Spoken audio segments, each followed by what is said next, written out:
I'm John Duke with Union Home Mortgage in East Lansing. I'm here with Brian Osmond, as always, with Bella Bay Realty, and also Paul Brown. He's with Gateway to Homes, but also the owner of this establishment, which is Paisanos in Lansing. We're super excited to be here. Thank you for having us. Thank you for buying the beers. We usually have to buy these, but it's nice when we know the owner, isn't it? Right. Yeah, absolutely. He doesn't know he's buying them yet. Yeah, right. We're at the end. We're approaching the holidays. I mean, we're past Halloween. Thanksgiving is next week. Christmas can be here before we know it. Kind of putting, to be in the Christmas spirit, putting a bow on this year. How you feeling? I'm good. Year's been great. Yeah, it's been great for me. Yeah. There's been a lot more activity. 2025 definitely exceeded 2024 for us. 2026 sounds like, if you listen to what NAR is saying, what a lot of the prognosticators out there are saying, that it's going to be a great year. There's going to be more transactions done next year. I think there's a lot of things on the horizon, but we're still faced with an affordability issue. Yeah, and I was going to ask a couple of things. First, let's start off, not get too deep into the weeds on it, but what are your thoughts on this 50-year mortgage? I think it's something that it's fun to talk about, that I think it's going to bring, possibly, if it even comes to fruition, because it's not yet. If it's a good product, we'll offer it. My personal thought is I don't like it because I want to help clients. My team helps clients to get into homes with that's affordable, responsible, and can build wealth for their family. And I think as you end up spending more on interest, a significant more over a life loan on interest, and paying less towards the principal, I think it's counterintuitive to that goal. Good point. But the affordability issue, it is what it is. Housing prices, the increase in housing prices has outpaced the increase in wages for many decades now. And there's some numbers out there that are astonishing. The average home price in the United States, this is not local, so our local numbers are vastly different than this, but the average home price right now is $413,000. Okay. It takes a family home to afford that. It takes a household income of over 6 figures to afford that. Okay. That's hard to be approachable at this point. The other side of it, and this is where I want to get to some solutions that we might have to bring more people to the table, is that the average first-time home buyer, the age of the average first-time home buyer right now is 40 years old. What was it before? Yeah, right. It's a couple of years ago, I remember it was 35, and I thought that was high. When I entered the market almost 30 years ago, Ancient. Yeah, ancient. 28. Wow. 28. Ancient legend. But the average home price for a first-time home buyer at that time was probably about $125,000. Yep. What do you think's changed this? Well, affordability? I think 90% of the mortgage holders right now, 90% of people that hold mortgages have an interest rate under 6.5%. Okay, so they're not moving from those loans, right? So we've got a bottleneck of homes. The age of homes right now is horrible. If you look at our inner cities in the United States right now, we haven't had a mass build in 60 years, right? So they're aging out. And then the other piece that nobody really wants to talk about is that we have a lot of investors that hold the real estate right now as rentals, and those rents are going up significantly. So it's becoming harder and harder for a first-time home buyer to move into a home, and also for people to move up in home. And I know you're seeing that too. You and I have talked about that. Yeah, and we were talking just before, Paul, about like modulars and manufactured. Not trying to swing too quick. No, I think that's it's an opportunity maybe to fix some of the problems with the supply and demand. The supply is so low right now, and the modular home isn't what it was in 1985, 95, even 2000. A 2025 home is as good, if not better, than a stick-built home. It is a stick-built home. It's just it's built perfectly and then transferred and put on a site. So what you're seeing now, you go into a 2025 modular, and it's hard to be able to determine whether or not it was built on site or not. 100%. And it's much more affordable to get into a modular than it is to build a stick-built home.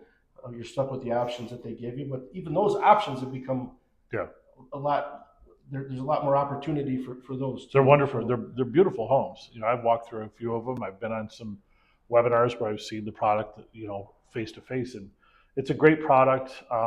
In our lending suite with those products, with the construction to perm programs, are matched with the stick built homes.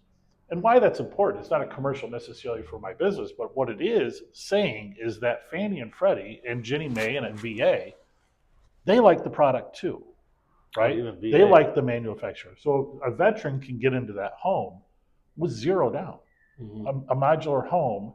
And I don't think it should be called a modular home. We talked about this too. I think Yeah. it should be named something there else.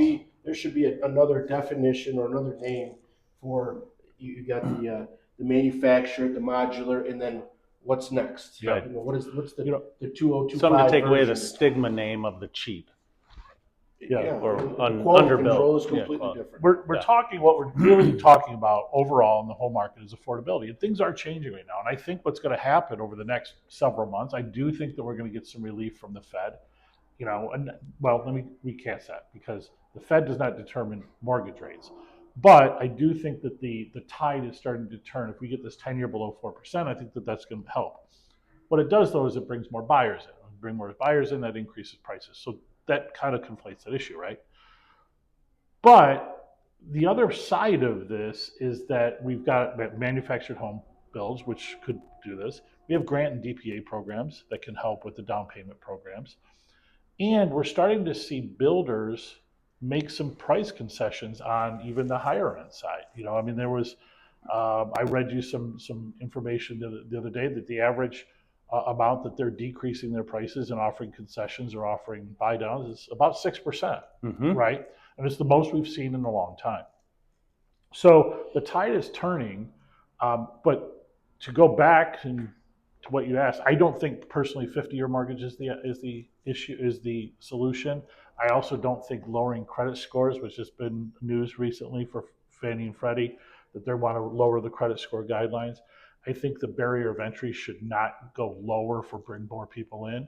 I think we should, I don't want to say we should raise the barrier of entry, but I think it's fine where it is. We don't have any moral hazard right now that's going to lead to a big issue in the market. So what we've talked about a lot of the doom and gloom, and I don't want this to be about doom and gloom and whatsoever. No. We have a good market. In Michigan, we've never had really an inflated market. We've never had the big swings.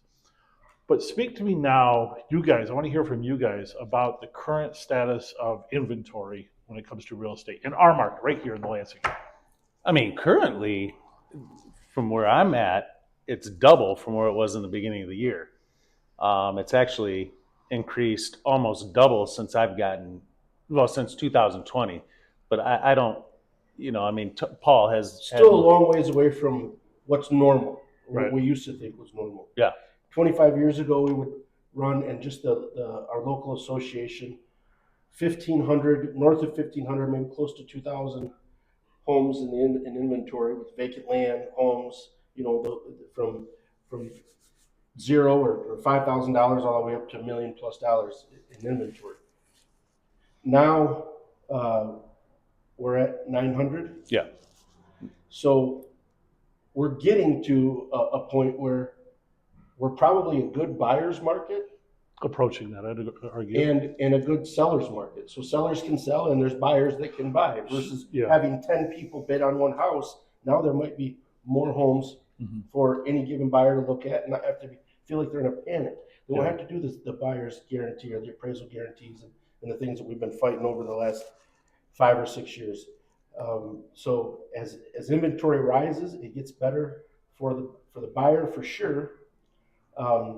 But we're still a long ways away from the sellers having to worry about their home sitting on the market. Yeah, absolutely. Time on market has increased a little bit. That's okay. It's average 14 days. Yeah. But Yeah, here's that's the not part. really an increase. No. But here's but they're spoiled, based on Yeah. what they were. So here's the big question, because I don't see that we're at that, I guess, Mendoza line where it's a totally efficient market. Okay. For buyers and sellers. For buyers and sellers. So Right. where do we need to be and I've got my own, from a mortgage standpoint, idea, but what needs to change, what needs to happen for more sellers to get off, to provide more, I guess, more inventory for the buyers and affordable, I guess, even. I mean, a good question for you. Interest rates, I would. Yeah. I think it boils down to interest rate. I think it does, and I don't like to run my business based on what interest rates do. I mean, it ebbs and flows, and it's something I can't control, so I can only control what I control. But you make a great point. So many people are in these rates that are 3%, 3.5%, under that sometimes, and 3.25. I'm not moving. they're at 2.6. They're stuck on that rate, and they're not looking at the whole picture. The amount of equity that they have in their home, the amount that they're paying in taxes, their HOA fees, and they're living in a home at their age is not suitable for them. Both on the younger side with many kids, both on the older side with no kids.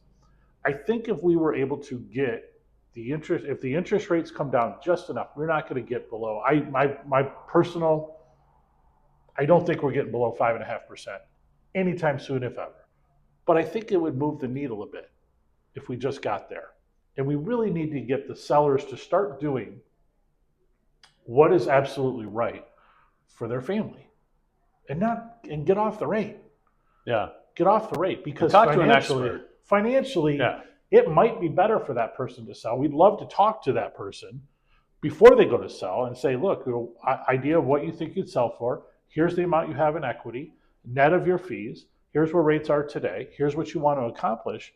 We could actually save you money potentially at a higher interest rate overall, because at the end of the day, it's money in a family and it's money out. Yeah.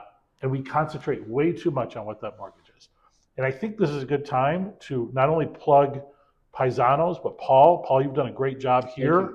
I love this place. I think it's great. The food's fantastic. The people you've hired are wonderful. Congratulations. I know you got bigger things to come. Thank you. As always, we do this pubcast. We try to do it every month. We're going to get better at it in 2026. Happy holidays. Thank you. Appreciate it. Happy Thanksgiving, everybody.